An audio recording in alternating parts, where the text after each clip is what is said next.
I spent I spent years recording my podcasts online when I have a voice recorder built into my laptop that I could have used that is actually much more efficient.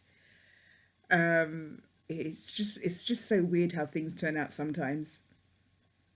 I was just having a conversation with a few people on the Watts case, and I think this is the last time I'm going to talk about the Watts case, for a while. I just wanted to, I return to the Watts case periodically because I did basically build my channel with the Watts case and the Laurie Valadabel case, so I do return to it every now and then.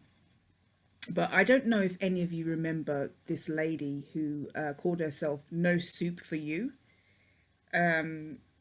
She was on Justin's channel, and her and Justin seemed to have a very good relationship where basically she would kind of feed him the information and he would read the information that she gave him.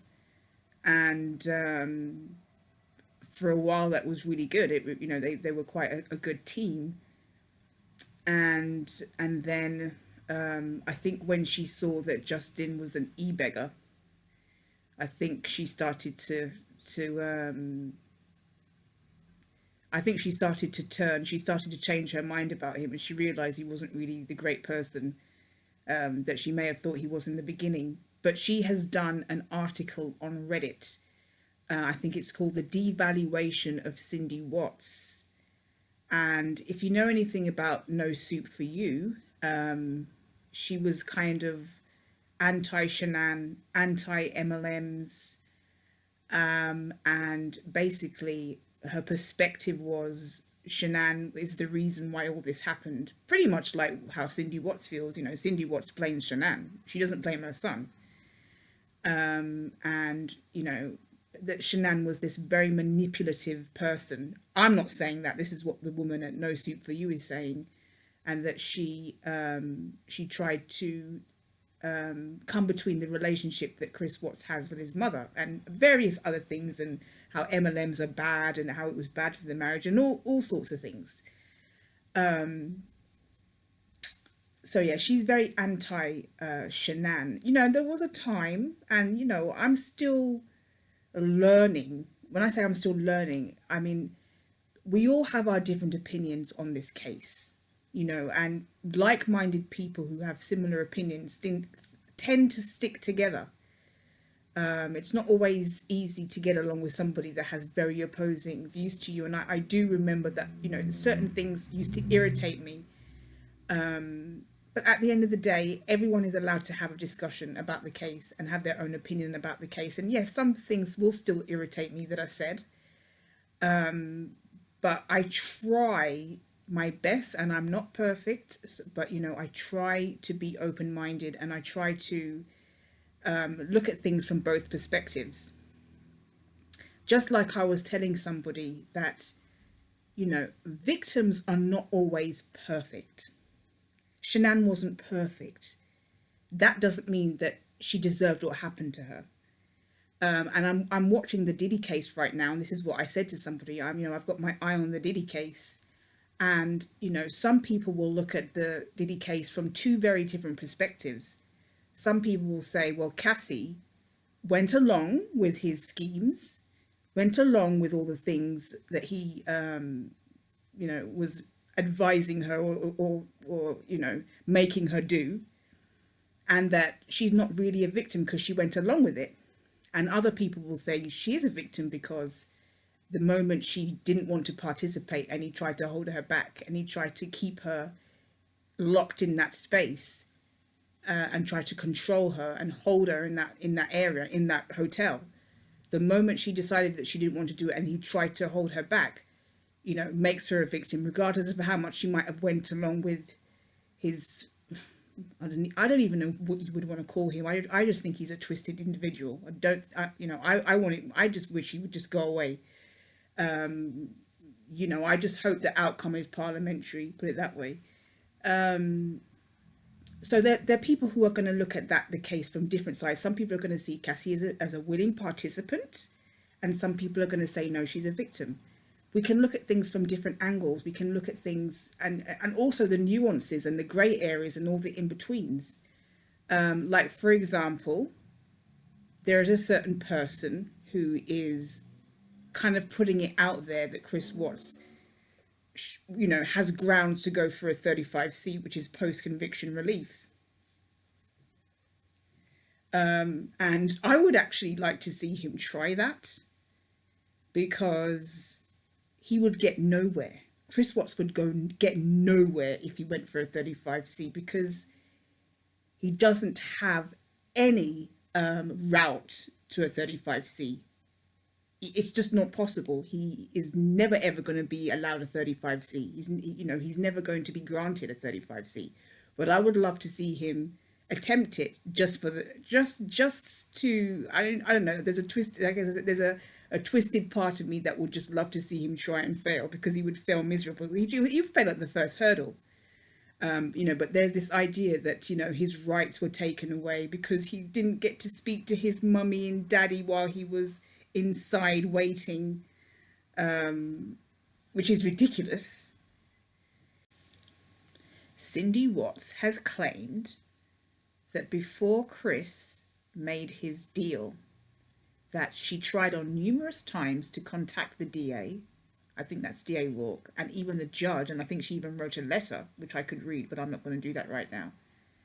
That she tried numerous times to contact Chris, and that she could never get through, she could never get access to him, that she even wrote a letter to him, and that he didn't receive the letter until after the court hearing, where he was basically sent on his way.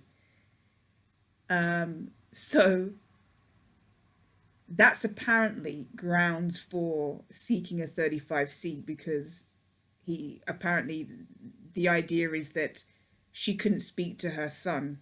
I mean, so what? Chris Watts was, how old was he when this happened? 34? He was a grown man. If he didn't want to speak to his parents, which I believe he was probably blanking them some of the time, to be honest with you. If he didn't want to speak to his parents, that's his choice. You can't blame his advisors or his lawyers or his team because you didn't get to speak to him. That is not grounds for a 35C. So I actually wouldn't mind seeing him attempt to make a 35C, because this is kind of delusional thinking that if a 34-year-old can't get to speak to his mummy and daddy, that is some kind of grounds for post-conviction relief, because no one in Ellie is going to care, because he was a grown man. He's lucky he has parents to talk to in the first place.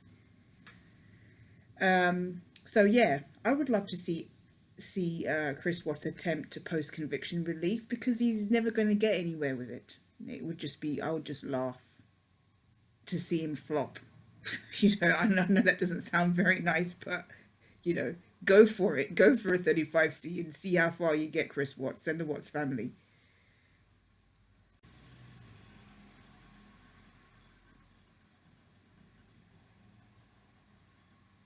I'm very happy that Chris Watts is a village idiot. He's easily led, so to speak. So, and I've got no respect for somebody who tells like 10 different versions of a story. Yeah, I really hope that he does go for a 35C, because I would really love to see the flop.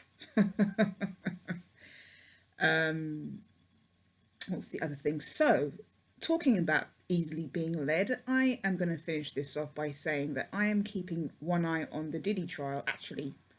A little bit more than one eye.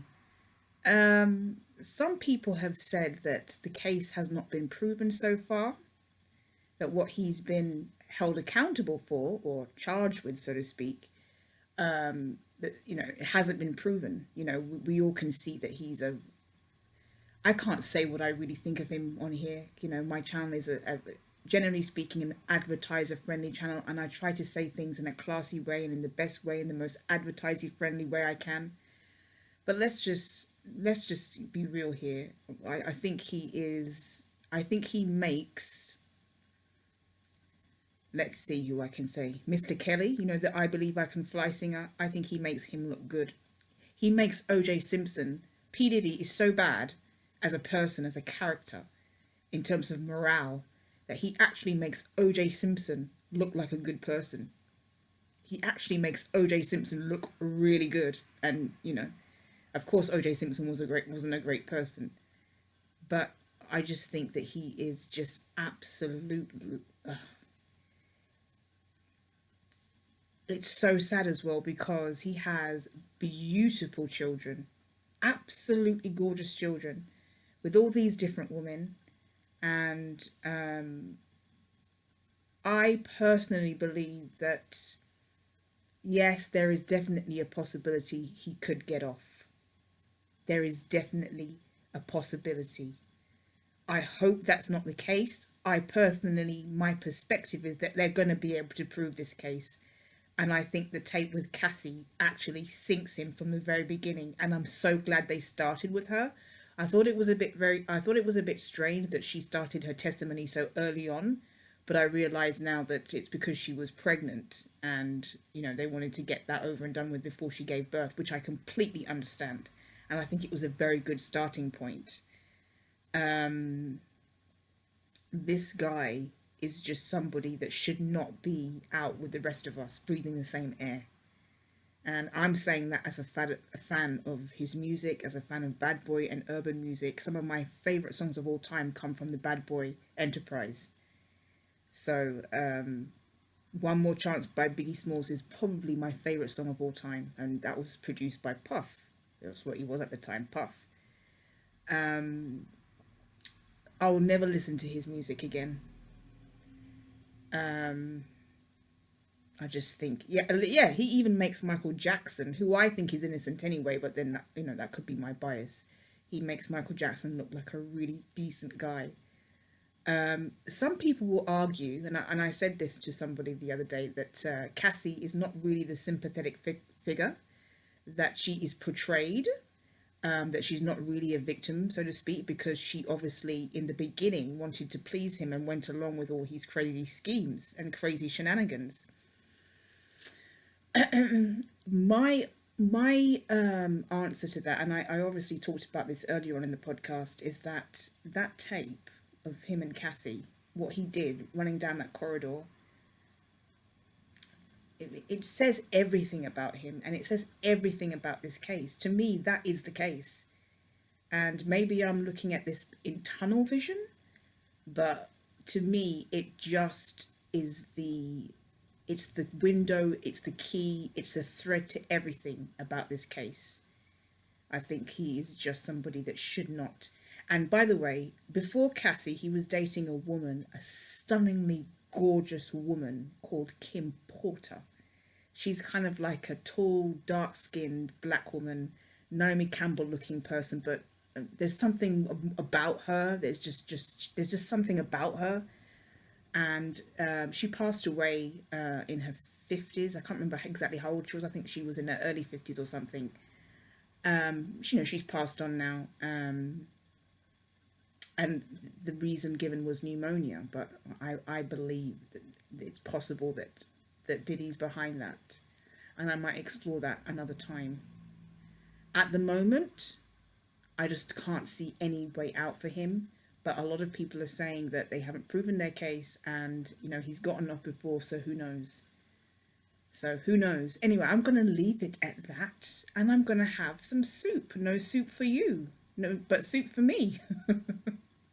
I'm going to leave it there right now. I'm probably going to do a part 2 of this and collect my thoughts.